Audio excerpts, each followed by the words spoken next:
Welcome in to another edition of Fifth Avenue Faceoff. Hey, friends, how are you? I'm Chris Mack. You are watching this if you're getting the visual on 93.7 The Fans YouTube page, or you just may be listening to it inside your free Odyssey app, AUDACY. If you haven't downloaded it yet, maybe you're listening to us on iTunes, Google Play, SoundCloud, Stitcher, whatever it may be, Spotify, did I mention them?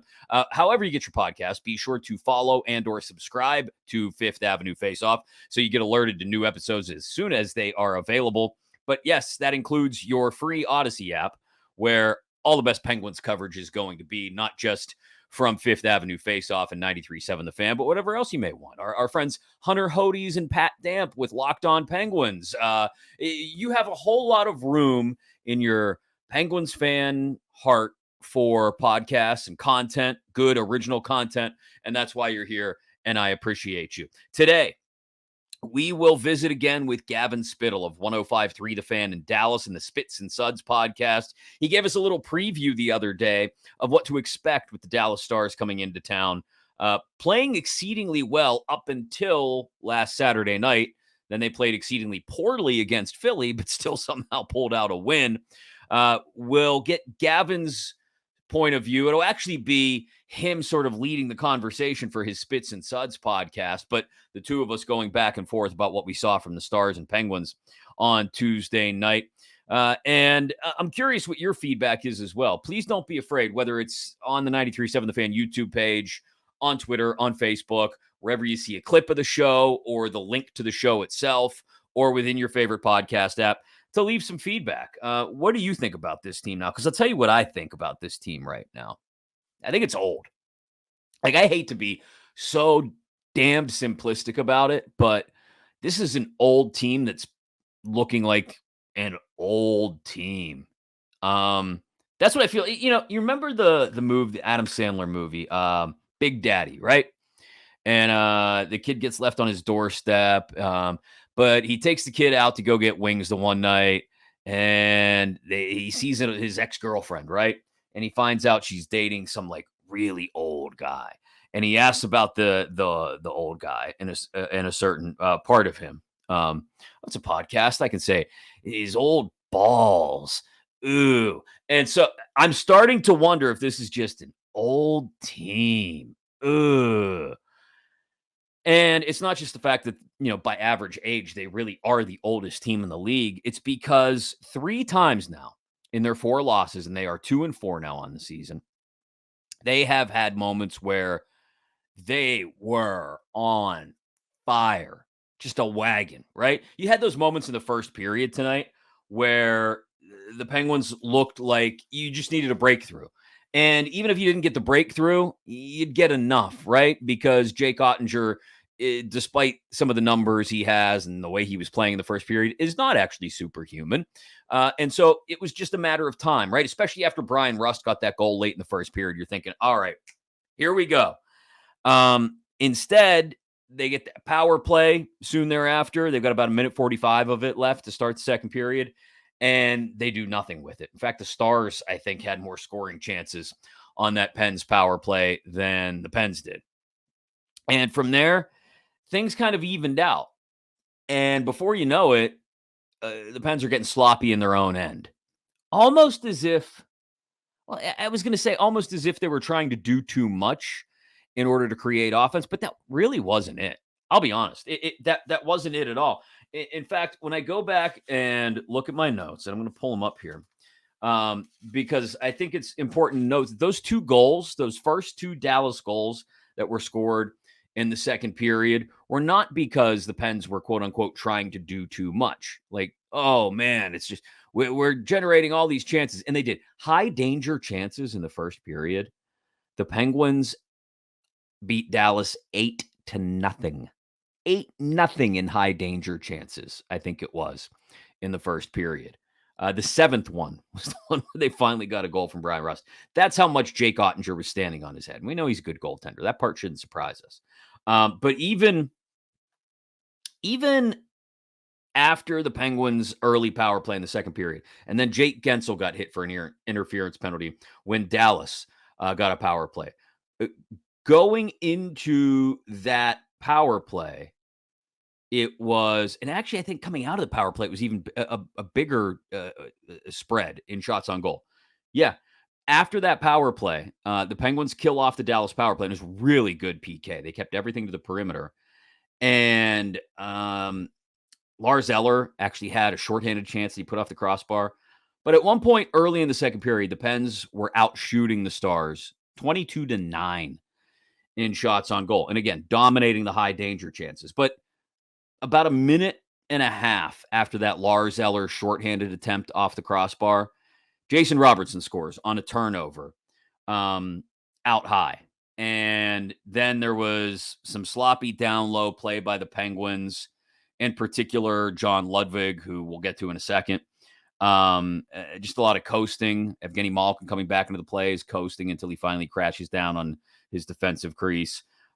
It was nice work by Robertson, but it could have been avoided. And then a little more than 3 minutes later, Ludwig actually knocks himself out. Big hit on Radek Faksa. That's not the moment, I don't think, when the wind left the Penguin sails, by the way. And credit to Brian Metzer. He's fantastic. I consider him a friend. He does the intermission reports on the Penguins radio network, and I happen to be listening to him during the second intermission. And he said he felt as if the air came out of the Penguins balloon after the Ludwig hit when he knocked himself out. I think it was I think they were kind of losing it before that because the game had already evened out from the Penguins dominating, and they didn't score early on a power play. And then you could start to feel the momentum shifting in Dallas's direction. Pens did their best with some of their best players on the ice. And who were their best players on the ice tonight? Again, if you just go by puck possession metrics and offensive production and generation, again, it was the third line. Again, it was Eller, O'Connor, and Zahorna. Second game in a row. Those three guys were a bright spot. But other than those guys, the Pens seemingly just exhaled. Man, we're not going to beat this guy, are we? And then Robertson scores, and there's no real pushback after that and the Ludwig hit. In fact, I should take that back.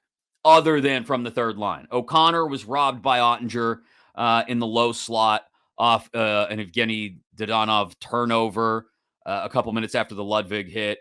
And then at one point, because they're now rotating 5D, Ryan Graves and Erik Karlsson were out together, and I thought looked really good together. Like that's an idea we might want to roll with, Graves and Karlsson, and let Letang and Pettersson play the second pair.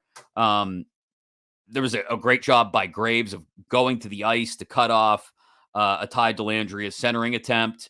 Maybe it was the Dadonov goal then, because the Dadonov goal with about 4 minutes left in the second period, if you're the Penguins at that point and you've dominated the first period but only have a goal to show for it, and then you're playing fairly even in the second period, but you're tied up now all of a sudden, you can kind of still look at it and go, well, look, Ottinger's playing out of his mind, which he was, and say, well, let's just keep pushing, boys. Let's just keep pushing. Let's just keep pushing. And I think what really let the air out of the balloon with about 4 minutes left in the second period was, is it Dadonov or Dadonov? I don't think it matters. That guy scored his first goal of the season, cleaning up a rebound after Tyler Seguin just absolutely walked Marcus Pettersson. And I'm not going to hold it against Pettersson too much because Sagan's hands are ludicrous. But Seguin kind of danced around Pettersson out on the left half wall to buy just an extra second for Matt Duchene to head towards the low slot area. Duchene did that, continued to push towards the net front. The puck comes loose. Dadonov corrals it. And Duchene outmuscles Letang. And there's space there for Dadonov, call him what you'd like, to clean up the rebound. And that's, I think, when you really felt the air escape from the Penguins' balloon. Ryan Graves had another chance late in the second period that Ottinger stopped. There was a beautiful tic-tac-toe sequence with like 5 seconds left in the second period where Letang to Crosby to Gensel, but again, another Ottinger save. And I understand. At that point, you're down 2-1. You can't beat Ottinger to save your life. And you're going to the third period now, trying to figure out, hey, what do we have to do? Well, I can tell you what you shouldn't do in the third period. You shouldn't wait a good 10 minutes to get your first even strength goal of the period. And that's what happened. There was a big play by Marcus Pettersson to shut down a 2-on-1 early in the third. And it was after an Erik Karlsson turnover. But as an aside, before we get into the rest of the third period, as my friend Josh Taylor from Fourth Down in the Steel City, KDKA TV, 93.7 The Fan likes to say, build the whole plane out of, and he usually says TJ Watt because we're talking about the Steelers, right? Build the whole plane out of Erik Karlsson. When the top line, Crosby, Gensel, and Rust is not on the ice, ensure that Erik Karlsson is out there. And then tell Erik Karlsson to take the puck and go that away. Right towards, I'm pointing right towards the opposition net. Because other than the top line, we're just not seeing any offense generated. Like, the puck possession metrics are nice for the third line. I mentioned them earlier. I want to continue to give them credit. Eller, Zahorna, and O'Connor. 7 shots for and only 1 shot against. That's great. And 4 high danger chances, I think, for, and none against. I want to make sure I have that right as well. Yeah. So maybe the answer here is when the second and fourth lines are out, you ensure Karlsson is out and there to carry the puck. And even put him out there with the third line when it lines up so that he can carry the puck into the zone and then the third line can retain possession, cycle it around, get to the front of the net. Because Karlsson needs to be given more leeway and more latitude with the puck. It looks like he's still holding back a little bit. Anyway, a weak interference call on Chris Letang a couple minutes later. Doesn't result in a goal, but there's momentum now on the Stars side. And now the Stars are the ones sort of carrying play. And before you know it, after a pretty little stop by Alex Nedeljkovic on Jason Robertson right in front at the top of the crease, the puck squirts loose, and I don't know what's happening. But Nedeljkovic decides to come out way too far out of his net after Ryan Graves had turned it over, and the Stars score about 5 minutes into the third period. And now they're up by 2. And I want to make sure I have the guy right. Thomas Harley got the goal. And his first of the season as well. So you had 3 guys tonight for the Stars get their first goal of the season. At that point, when it's 3-1, you're like, okay. And clearly the Penguins felt that way too, because that's when they really, really mentally checked out. Mike Sullivan tried to spark things by putting Radim Zahorna out with Evgeny Malkin's line. That didn't work. They get a power play. One last great chance to get back into the game about halfway through the third period. Instead, about 20 seconds into the power play, Jake Gensel all alone in the right-hand circle. All alone in the right-hand circle. Elects not to shoot. Passes, and then works his way to like the bumper position, finally gets a shot off there. But by then, it's too late. There's too much traffic between he and Jake Ottinger. About 10 seconds later, Sidney Crosby out in the right-hand circle, catches a feed from down low. There's your perfect low to high moment where you can catch Ottinger perhaps out of position. Instead, nope, we redirect a pass out to Erik Karlsson at the point. Karlsson then comes back to Sid to set him up for a one-timer. And at this point, Ottinger is with the flow and is right there in position. Both Gensel and Crosby passing up on opportunities to shoot there. Further evidence of this power play just parking itself in patty cake land. Everybody wants to pass the puck and nobody wants to shoot it. We all want to score pretty goals. I mean, at this point, and I'll be honest, the second power play in the limited time they got tonight looked better than the first power play. There was an opportunity for, and I didn't write it down. I should have. Riley Smith And who fed him? As you hear me leaf through my notes. Oh yeah, it was from Ricard Raquel. I did write it down. About 30 seconds into that power play that started the second period, 30 seconds into the second period, I should say. So about a minute 15 left on the power play. Mike Sullivan sends the second power play unit out over the boards. And Ricard Raquel sets up a beautiful little chance for Riley Smith. He wasn't able to put it behind Ottinger. Wasn't so much a save by Ottinger as Smith just wasn't able to redirect it, I think, the way he wanted to. But I mean, give me Riley Smith. Give me Ricard Raquel, who was just taken off the top power play. Give me Drew O'Connor and Radim Zahorna, and give me Ryan Graves, and give me the guys who aren't going to all sit out there and play patty cake with one another. Tell Erik Karlsson that whether it's on the power play or at even strength, just take control. And look. Realize this is an Odyssey property. I shouldn't talk about people from other companies, but I had an interesting back and forth conversation with another radio host in town today. And he actually made some really good points about the Penguins' power play and how he feels Sid should be playing on the right half wall. Malkin should be on the other side. Let's not cater to Evgeny Malkin. To be honest, there were valid points. We went back and forth about it a little bit. But the one point that he made that I could absolutely get on board with, it was Madden, okay? Anyway, he makes lots of really good points about hockey. So we'll leave it at that. I'll talk to him about hockey. Hockey's a good back and forth. Anyway, the one really good point that he made is let Erik Karlsson cook. Just let Karlsson run the power play. Let Karlsson do whatever he wants to do. And I'm on board with that at this point. I know I mentioned it earlier, build the whole plane out of Karlsson, but, put Karlsson out there.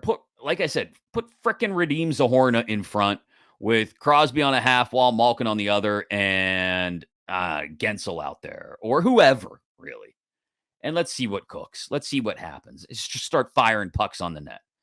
Because this is not getting it done. When you go up against an elite goaltender, you're gonna have to get something from your special teams, and they didn't, because nobody wants to shoot the damn puck on the power play. Anyway, Nedeljkovic just looked like a backup goaltender. The Penguins looked old and tired. And this is how you end up 2-4. Maybe it's not tired, just uninspired. They looked uninspired and bothered for most of the third period. Can't have that. The Stars just kept plugging away. Now, it was easy for them to plug away because, well, they were putting pucks in the net. But something tells me had roles been reversed and the Pens been up 2-1, 3-1 in the second period, the Stars wouldn't have stopped coming. And the Pens probably would have stepped off the gas a little bit. Look, I've been watching it since the Penguins were Mario Lemieux and Jaromir Jagr and Kevin Stevens and Rick Tocchet and, go back through Ronnie Francis, even all the way back to Paul Coffey days. Mark Recchi. It just run through the litany of guys who were here for one, like that one back there in 91 that I just pointed to. Again, why you should watch the YouTube. But download the audio as well to go with it. Or 92. Or some of those teams really that didn't win cups. 93, 94, 95, 96. They have done it. It's just always been part of the Pens DNA. To just let off the gas at times and look uninterested. And you can't have it. I'm sorry. This team had, and I'll get into this with Gavin in a couple of minutes. This team had an opportunity this offseason to do some really big things. Nobody thought they'd do the things as big as they did. And yet, here they are. So, all that being said, a poor showing for the Pens that leaves you wondering how it gets turned around now. Like, how many more moves does Mike Sullivan have in his back pocket? We'll talk about that after I talk to Gavin Spittle on the Spits and Suds podcast. We'll do a little crossover here next here on Fifth Avenue Faceoff. Welcome, Stars fans, to an episode of Spits and Suds. Stars win in Pittsburgh by the score of 4-1, stay undefeated on the season. And joining me from a Pittsburgh perspective from Fifth Avenue Faceoff, popular Pittsburgh Penguins podcast, is my friend Chris Mack. How are you tonight, my friend? Good, Gav. How are you, my man? You guys should be a whole lot happier with what you saw from your team, especially in the last 40 minutes or so, than what we are.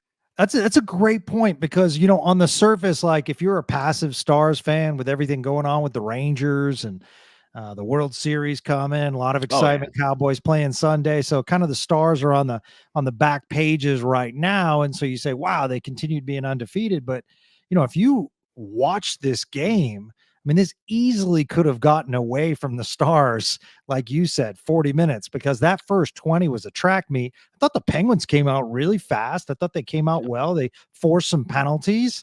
But tonight, like we talked on your podcast the other day, it really it improved it. The Jake Ottinger show was on full display.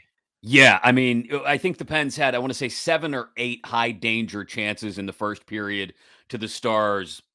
Bupkis, 0, zilch, nada.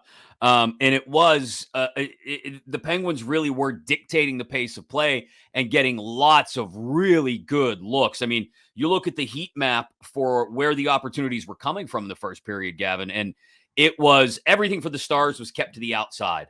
So 9 shots on goal at even strength in the first period for Dallas. Not a one of them came from inside what they like to call the house, from the hashes on down to the crease and inside. The Penguins, it looked like a bullseye in that area of the ice, including where Brian Rust scored the lone goal for the Penguins late in that first period.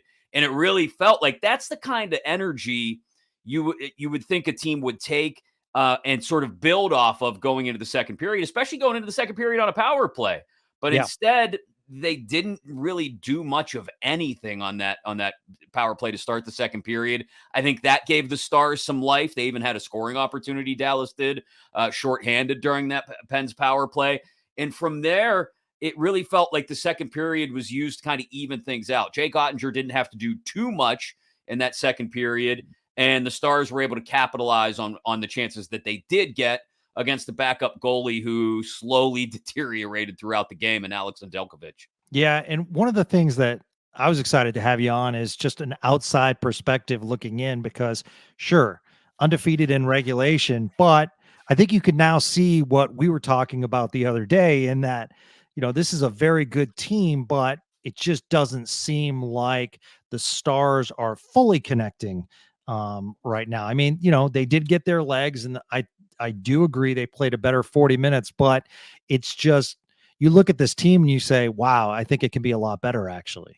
Yeah, I think there's more room for growth. Like, they haven't even come close. The ceiling is the roof, to quote the great Michael Jordan. And they're nowhere close to it yet.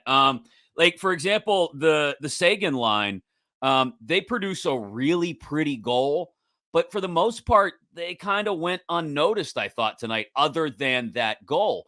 And that's what I think the Stars have enough talent for. Jason Robertson gets his first goal of the season. Who else had their first of the year? Was it a couple guys got their first goal? Thomas Harley. They were able to capitalize, make the most of their opportunities. And when you're as deep as I think the Stars are, especially up front, I think you can do that. You can get away with playing, maybe disappear. I don't want to say disappearing, but not playing as well for 20 minutes at a time. And you look up, especially when you've got your backstop back there who is just playing out of his mind, and you can still win a game 4-1. And that's the vibe I got. Like, I think the Robertson line still had a really good game. They end up with some pretty dominant puck possession numbers, despite the fact that they're the one line on the ice for the even strength goal. Yeah. I thought they played really dominant hockey in the last 30 minutes of this game. Jason Robertson had a couple point blank opportunities, ended up scoring on one, like I said. And it was just once it started rolling downhill for Dallas, it felt like the Penguins weren't able to reel it back in. Because, again, Ottinger didn't have to do nearly as much in the second and third periods as he did in the first, but the foundation had been laid. And the Penguins, I think, had one even strength shot through maybe the first 15 minutes of the third period. They got completely and thoroughly outplayed by Dallas in the third period. Yeah, shots on goal finished 39-34 in favor of Pittsburgh. And shots on goal is interesting with all modern day analytics because you can look at it and you can say, okay, they're just peppering the goalie, but where did the shots come from? But in that first period, I thought Pittsburgh, like you mentioned, had a lot of key shots in quality areas. There were quality chances. I also thought Pittsburgh did a great job in the first period controlling the faceoff circle. And that kind of evened out as the game went along. It was just interesting, just kind of a generic view for us because, we do look around the NHL a lot and notice some empty seats tonight. And I just felt as though the crowd wasn't getting into it. It just seemed like a quiet crowd tonight. What's the vibe in Pittsburgh right now? Well, traditionally the vibe in Pittsburgh this time of year is kind of a wake me when the Steelers are done kind of vibe. It's probably somewhat similar in Dallas, right? You've got the Cowboys, and in a year like this one, as long as the Rangers are still rolling, they'll obviously, like you said, have everyone's attention. And then I imagine there's even moments once you push into January and February where the Mavs garner more attention than the Stars in a lot of cases. In Pittsburgh, it is very much wake me when the Steelers are done. It's not that people don't care about the Penguins. The average mainstream Pittsburgh sports fan does care. They're just not paying as close attention. And especially when a team starts cold, the average everyday fan, their reaction to this is going to be, wait. They got rid of Hextall and they brought in Wonder Kid Dubas and they got that Carlson guy, right? He just won the Norris Trophy. Yeah, what's going on? I thought they fixed everything. And instead, they take a step back and they no, they're just still a bunch of old guys. Okay, well, in that case, and that I think is going to start to become the narrative over the next few weeks. Again, if the Penguins had a really interesting opportunity, Gavin, in that their the first quarter of the season or so, you could almost split right in half. The first 11 games, 9 of them were against teams that either didn't make the playoffs last year or aren't projected to make them, or maybe be a borderline case like a Calgary this year. The only 2 games of substance that they really had were tonight and Colorado coming up Thursday, also in Pittsburgh. So they had an opportunity to stack points because the second 11 games, I mean, it's intimidating. It's Jersey, it's Carolina, it's Tampa, it's the Rangers. It's a lot of really tough teams that in all likelihood will finish ahead of them in the standings in the Eastern Conference. And so they aren't going to be able to stack a lot of points. And for a team that you would think would be somewhat inspired by not just the way they went out last year, but the fact that ownership decided to go all in on the group that's here, the core, the big 3, as we call them in Pittsburgh, Sidney Crosby, Evgeny Malkin, and Chris Letang, go all in on the big 3 and add Erik Karlsson.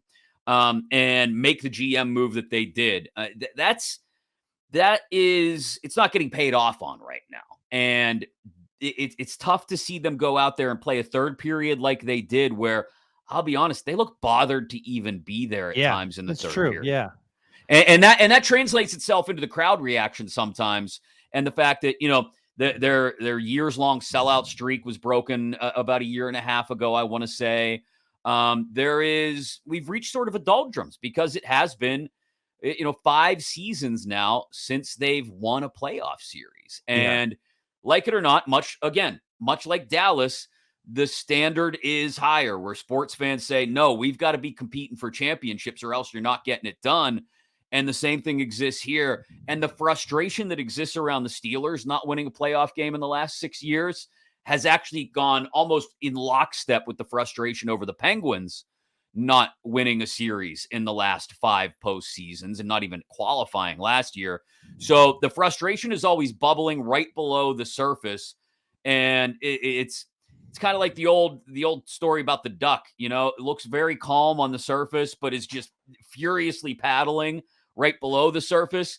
Penguins fans, Pittsburgh sports fans, on the surface are kind of like, oh man, this is frustrating. But right below the surface are like, man, I can't believe this. What is going on? We were supposed to take one more good run with these guys. He's Chris Mack of the Fifth Avenue Faceoff. Check it out. Good, really, really solid hockey podcast in Pittsburgh. And we're talking about tonight's game. And there was some physicality, not as much as you'd like to see as a hockey fan, but in the second period, it was one of the weirdest plays I've seen. It was just, so hit on Radek Faksa and just knocked out cold playing in his first NHL game. I mean, I just felt so bad for John Ludwig. It was a guy that seemed really excited to be in the Pens locker room, which historically, especially since Crosby's been there from the outside, we hear about how great Jamie Alexiak, when he came to the Stars, talked about how great that Pens locker room was. I want to get your thoughts on the hit.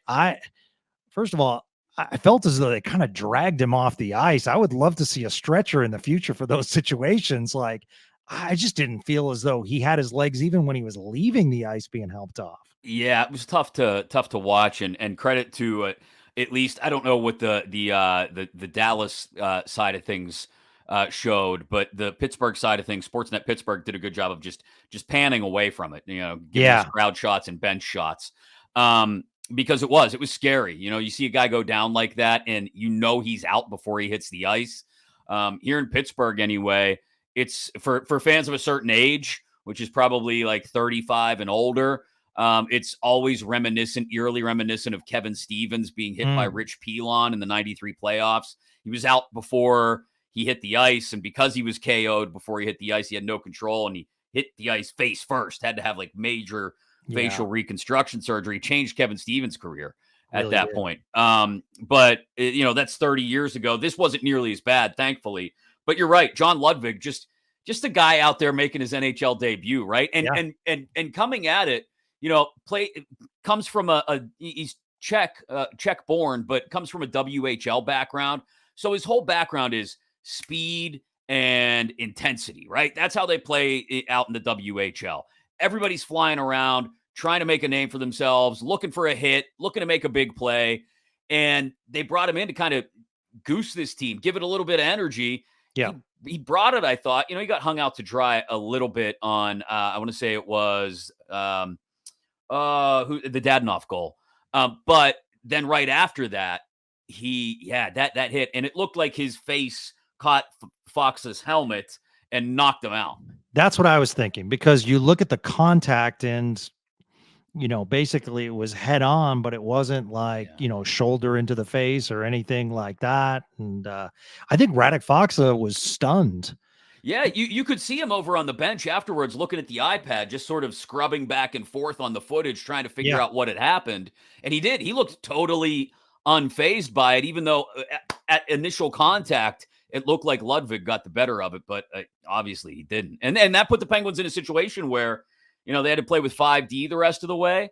I think in some cases it gave the Penguins maybe a look at some things they could try later. Like Ryan Graves looked okay with Erik Karlsson. Chris Letang skating with Marcus Pettersson again, I think is something to keep an eye on. But you're just trying to keep legs fresh at that point. Yeah, absolutely. Pittsburgh 0 for 3 on the power play, Stars 0 for 2. So no one really got it going on the power play. I thought one of the key moments in the game was Pens did have a short 4-on-3 power play that the Stars were able to keep them at bay. Yeah, that should lend itself to the Penguins, right? With all the skill out there, you would think that they would be able to make the most of the open ice. But actually, I think I've found that, it's rare you get a 4-on-3. But in this era of, again, the big three, the core three, as we call them, it actually lends itself to this power play playing more patty cake than they do even at 5-on-4. Like it's everybody's sitting around the perimeter and everybody's waiting for the perfect shot. And that even continued into the third. There was a point where the Penguins got a late power play that if they score on it, it's got an opportunity to get them back in the game. And instead, what you got was at one point during that same power play, Jake Gensel and Sidney Crosby each had an opportunity down low in the right-hand circle to grip it and rip it. And neither one of them did. They elected to pass. And they each got an opportunity to get a shot off a couple seconds later. Gensel was in the high slot by the time he got the puck back. Crosby got it right back on a sort of give and go and ripped one from the very same spot in the right circle. But by that time, the goalie has tracked it at that point. Ottinger was on it. The puck had come from low out to the circle. Crosby does not take the shot. And instead, it comes back to him a second time, and Ottinger's in better position to read the play and make the save. And that's unfortunately been the problem with this power play. They brought in Erik Karlsson, which should sort of unlock some things, but instead we're getting the same philosophy of pass, pass, pass, keep it around the perimeter. They don't really have anybody of significant size on the inside to play in either the bumper position or right in front of the net. And it's lent itself to a lot of empty power play opportunities, including that 4-on-3 you mentioned. Yeah, one of the players that, shockingly, it was kind of an under the radar signing by Jim Nill and the Stars is Craig Smith, just a veteran who's played with a number of teams and played really well once again. Yeah. We kind of talked on the podcast, maybe we'll be a healthy scratch, can come in. It provides that depth that the Stars needed in case of injury, but the way he started, he's found himself in a fourth line, just a solid. And we talked the other day about that depth, and Craig Smith is a perfect example, a guy that can kind of move up in lines, and he's a big body, kind of struggled with some injury over his career, but just a solid NHLer, really paying some dividends for a cheap salary cap salary. Yeah, I thought he had a great game, to be honest.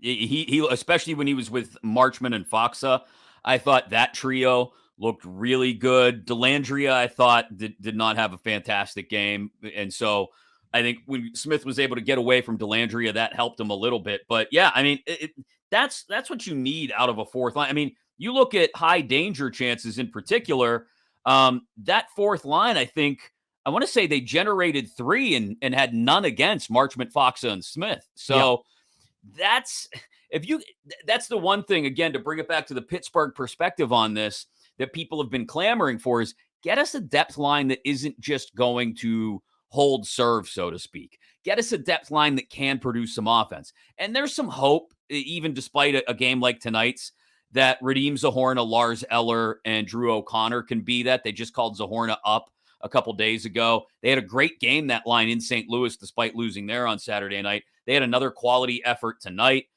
They also shut out the opposition in high danger chances 4-0. So that line is finding something, but the fourth line, Nieto, Achari, and Jeff Carter is struggling.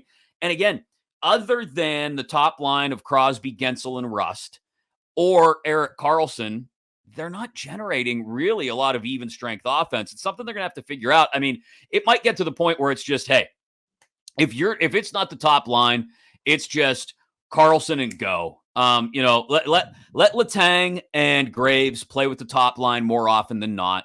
Let Erik Karlsson soak up as many minutes as he can outside of that, and just, hey, win the faceoff, get it back to 65, and get out of the way, because he has the ability to do that. Does it lead to some turnovers? Yeah, we saw one tonight in particular, where they actually got a great play by Marcus Pettersson to break up a 2-on-1. But I'll take the offensive ability, because the Pens right now are just having such a hard time generating offense at even strength. Bud, you're a good partner, man. Maybe I should get rid of Ludwig. He'd beat me up. He'd come after me. He'd pull my sweater over my head. No, he'd beat me up first, and you'd have time to run. I've challenged him to fights now for 4 years, and he's said no every single time. I'm like, let's drop the mitts. Let's just end. This is what they do in hockey. And yeah, he just pushes me to the side, even when we're in public, which is pretty rare. But it's pretty funny, because you would think, like, off the Spits and Suds podcast, it would be different. But we do some charity events sometimes, and people are like, wow, you guys are exactly the same. I'm like, yeah, absolutely. Now I just have to sit for 3 hours while Craig beats me up verbally.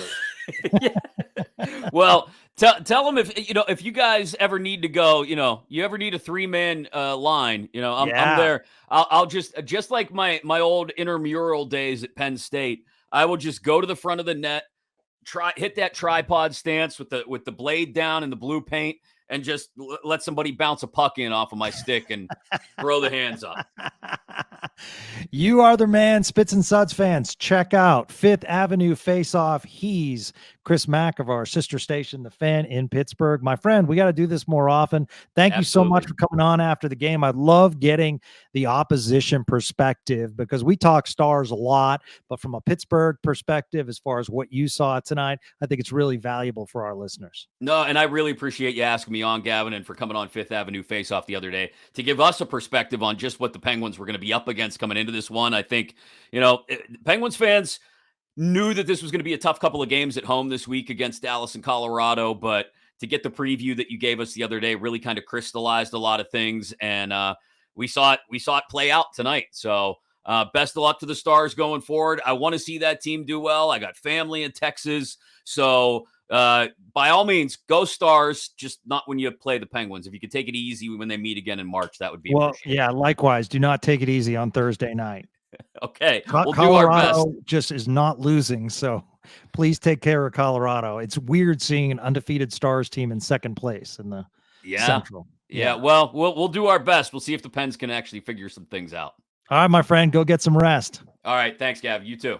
Great to catch up with Gavin Spittle of 105.3 The Fan and the Spits and Suds podcast, talking about the Stars angle of things and giving him the Penguins perspective of things. He also joined us on Fifth Avenue Faceoff a couple days ago to preview this game. Previewing now flips to Colorado on Thursday night. The Avalanche are a wagon right now. This is not the team you want to try and get right against, but the Penguins have to. The Penguins have to try and get right against Colorado. Now, you may remember last spring, it was February, I think, late February, right after the All-Star break, I think it was. Pens went slip slide into the All-Star break, right? Had that ugly loss to the Sharks going into the All-Star break at home. Came out of the All-Star break. One of the first games out of the break was Colorado. They played them really well. They beat them. And everybody went, oh, maybe they figured some things out. Well, they didn't end up figuring anything out. They still ended up missing the playoffs. But the Penguins stood tall to the test. Maybe Sid gets inspired playing against his buddy Nate McKinnon. I don't know what it is, but maybe there's a similar opportunity on Thursday night for the Pens to find themselves against the Avalanche. Whatever they do, they've got to get pucks towards the net on the power play, come in waves for 60 minutes, and not run out of gas. I really do worry now if this is just all about a team being old.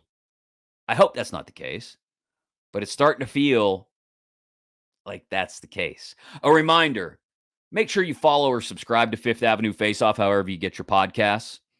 Do us that favor because then you'll be notified as soon as new episodes are available. And if you enjoyed this one or past episodes, I think you'll enjoy future episodes as well. We'll meet again on Thursday night, late Thursday night, early Friday morning to break down that game against the Avs. Hopefully, fingers crossed, knock on wood, it is a W because this team desperately needs one now. And to get one against a team the quality of the Avalanche would be would go a huge way towards stemming the tide for what could very quickly spiral out of control for the Pittsburgh Penguins in the month of October.